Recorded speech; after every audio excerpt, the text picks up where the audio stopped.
Hello, and welcome to the Wright Know Your Money podcast. I'm Ashley Smith. And I'm Tom Richards. On the Know Your Money podcast, we talk about everything finance, from financial planning tips to how what's going on in the world around you affects the money in your wallet and, most importantly, your financial future. If this podcast helps you, please like and subscribe so that we can help as many people as possible moving forwards. In today's episode, we're going to be discussing how to teach your children good financial habits. Wanting to look after your family is one of the most natural impulses in the world, and that's one reason why you'll want to make sure your finances are in order so you can provide for them after you're gone.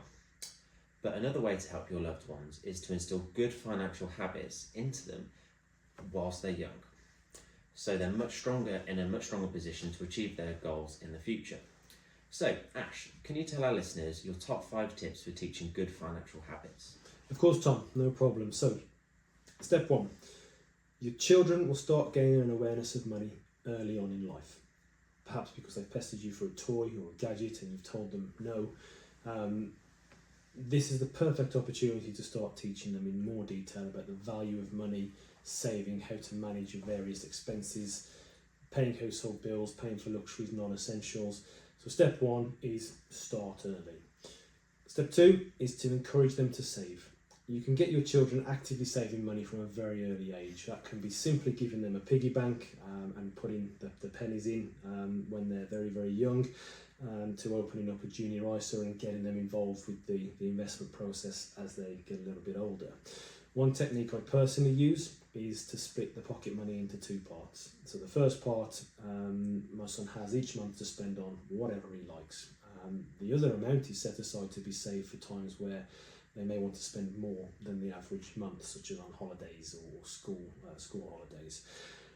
It's their decision how much they put into savings and how much they have to spend, and it really allows them to start taking ownership of that money from a very early age. The third is to set a good example. If you want to instill good financial habits into your children, you're in a position where you can give them a positive example to follow.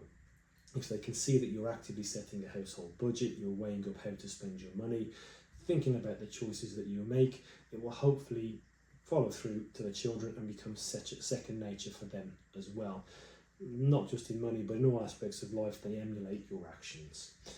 Step 4 is to set financial goals. So as individuals, we all have various financial goals, both long and short term, from making sure you can afford this year's holiday, for example, to planning for your retirement.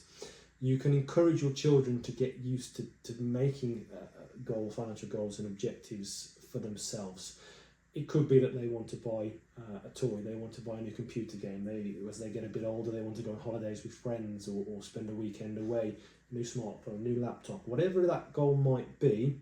You can use that as an opportunity to get them used to the idea of having to save so that they can afford to buy these things. Number 5 is to teach budgeting skills. So again, more relevant probably for the older children, but still can be instilled from a young age. So whether you give money to your children as pocket money, whether it's that they've got their first job on a Saturday earning their own money, take the time to sit down with them, take the time to teach them how to budget, show them ways of tracking their income, their outgoings, so that they can see what's spending, what needs to be prioritised. And as part of that, look to the future to say, well, you've got these events coming up, whether it be a holiday, whether it be a weekend away, whether it be you know that they want to buy that laptop. So going back to the skills we talked about in part 3 and part 2, and take the time to go through with them and say, right, if we're budgeting for this, how much do we have left to do other things? That's fantastic, Ash. Thank you for those points you've just mentioned above.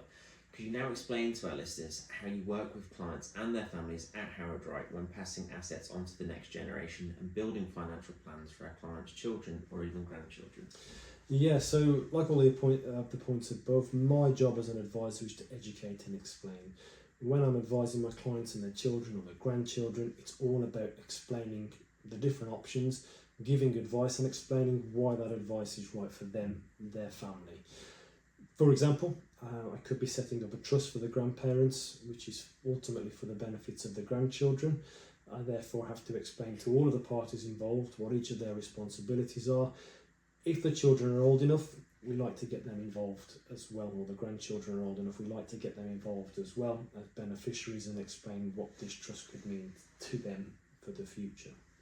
That's brilliant. Thank you so much for that, Ash. Could you now explain to our listeners how they can get in touch and discuss their own financial planning requirements with yourself or any of the other chartered advisors at Howard Wright? Of course. So as always, we're happy to discuss not just the sort of teaching children good financial habits, not just setting money aside for the family, but all aspects of your financial planning needs. The best way to get in touch with us is via the website www.howardwright.co.uk and complete the inquiry form, or to give us a call on 0345 688 4939. We'll then be able to advise and answer any questions that you have about your finances or looking after your family moving forwards. Thank you very much for listening to the Howard Wright Know Your Money podcast. I've been Ashley Smith.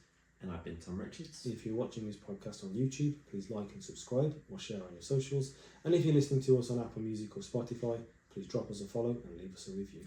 It really helps other people find the podcast, enabling them to know their money better and build stronger financial futures. Please also check out the Howard Wright Linktree for loads more tips, tricks, articles, videos and podcasts just like this one. And most importantly, stay tuned for future episodes.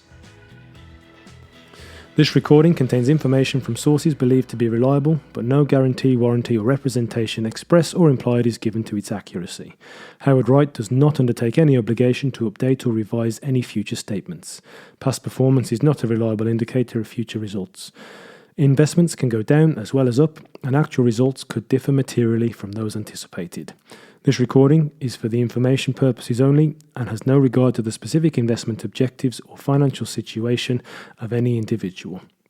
The information contained in this recording is not intended to constitute and should not be construed as investment or financial advice.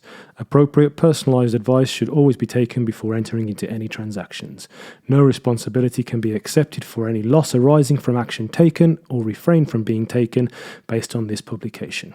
Howard Wright is authorised and regulated by the Financial Conduct Authority.